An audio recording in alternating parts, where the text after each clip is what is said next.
They have turned aside quickly out of the way which I commanded them. What is that noise in the camp? It sounds like war! No, Master. It is not the sound of men crying out in battle, but the sound of revelry. Silence, you rebellious house! What is this wickedness you have committed? You have betrayed the Lord! At the foot of Mount Sinai, the Israelite camp stretched across the desert like a living city of tents and firelight. But beneath the surface of ordinary life, a dangerous restlessness was growing. Moses had gone up the mountain to meet with God, and the days turned into weeks. The clouds still covered the peak, the mountain still loomed with an aura of holiness. Yet Moses did not return. Without him, uncertainty spread. I have heard your plea. My presence will go with you. People began to whisper that perhaps their leader had vanished. Perhaps the God who had delivered them was too distant. Perhaps their future was no longer secure. They had been freed from Egypt, but Egypt had not fully left their hearts. The wilderness felt vast, and faith felt difficult when answers did not arrive quickly. The crowd gathered around Aaron, Moses' brother, and the pressure fell upon him like a weight. They demanded something visible, something they could point to, something they could follow, something they could hold in their hands.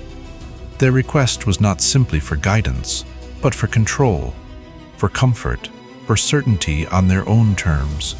Aaron looked out at the faces before him, anxious, impatient, fearful, and he gave in. He told the people to bring him their gold, the earrings and ornaments they had carried out of Egypt. One by one, they surrendered their treasures, not to honor God, but to form a replacement for trust. The gold piled higher, fire was prepared, the metal was melted down until it flowed like liquid sunlight.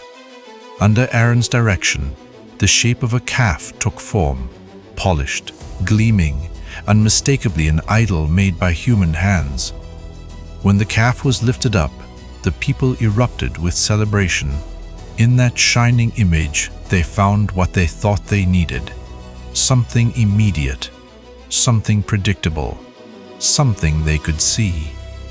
They proclaimed it as the power that brought them out of Egypt, rewriting their own history in a single act of rebellion. Music and dancing filled the camp. Torches lit the night. A feast was prepared, and the people surrendered themselves to a false security. While the camp celebrated, the mountain remained covered in holy cloud. The contrast was severe below, human pride and forgetfulness. Above, divine presence and covenant. On Sinai, God spoke to Moses. The Lord revealed what was happening in the camp, and Moses' heart sank. The people he had led through plagues and parted seas had turned aside quickly. The betrayal was not small. It was a rejection of the God who had delivered them, a return to the kinds of worship they had seen in Egypt, a desire to shape the divine into something manageable. Moses was told to go down. They have turned aside quickly out of the way which I commanded them. He descended the mountain carrying the stone tablets, the covenant words engraved with permanence. As he and Joshua approached, they heard noise rising from below. Joshua thought it sounded like war. Moses recognized the truth. It was the sound of celebration, a triumph that should never have existed. When Moses reached the edge of the camp, the scene struck him like a blow. What is that noise in the camp? It sounds like war! No, Master. It is not the sound of men crying out in battle, but the sound of revelry. The golden calf gleamed in torchlight, and the people danced around it. In that moment, Moses felt both anger and grief. Anger because the covenant had been violated. Grief because a nation rescued by miracles had surrendered its heart to a man-made symbol. The tablets in his hands represented the covenant itself. Silence, you rebellious house! What is this wickedness you have committed?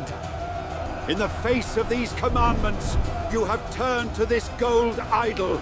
You have sinned greatly! And in a decisive act that captured the severity of the moment, Moses hurled the tablets to the ground. Stone shattered on rock.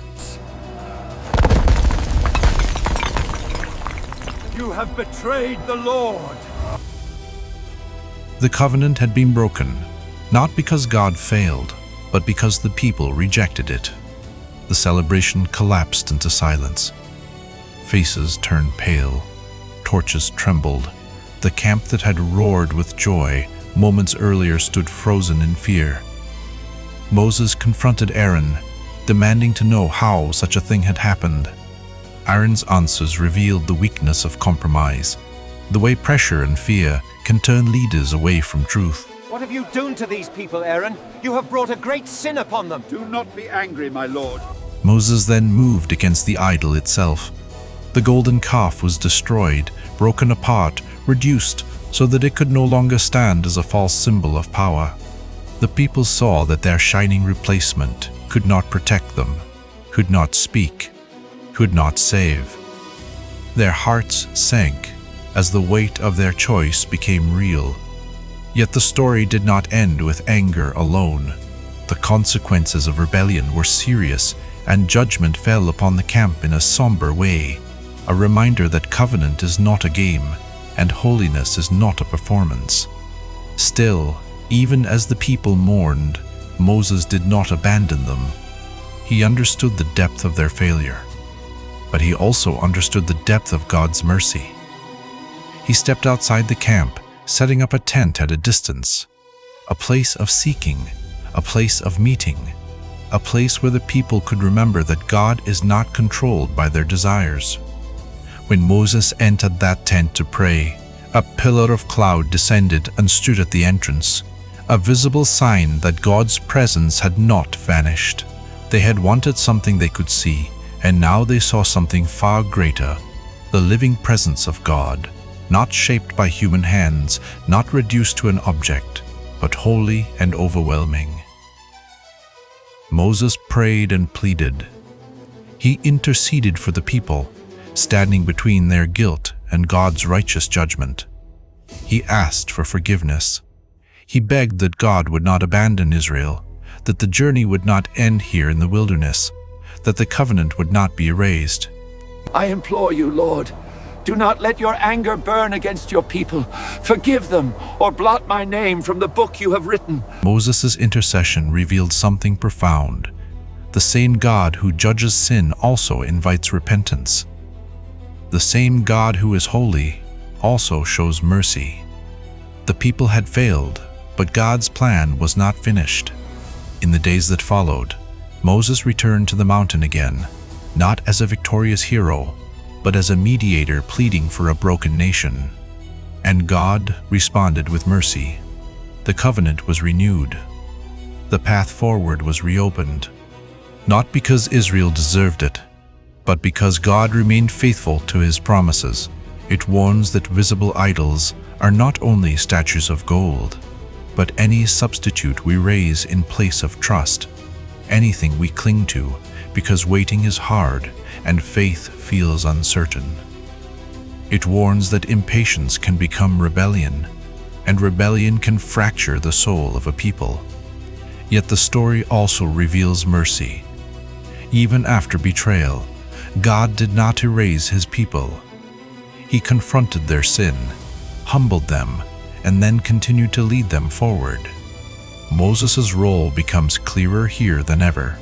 He is not only a leader of travel and strategy, but a mediator of covenant, a man willing to fall on his face for a people who doubted him. And Israel learned something that day at Sinai. Freedom is not just escape from slavery. It is learning to live under God's presence without replacing him with something smaller. The camp eventually grew quiet again. The smoke and noise of false celebration faded. In its place came humility. The people began to understand that the God who delivered them from Egypt was not an object to be carried, but a holy presence to be followed.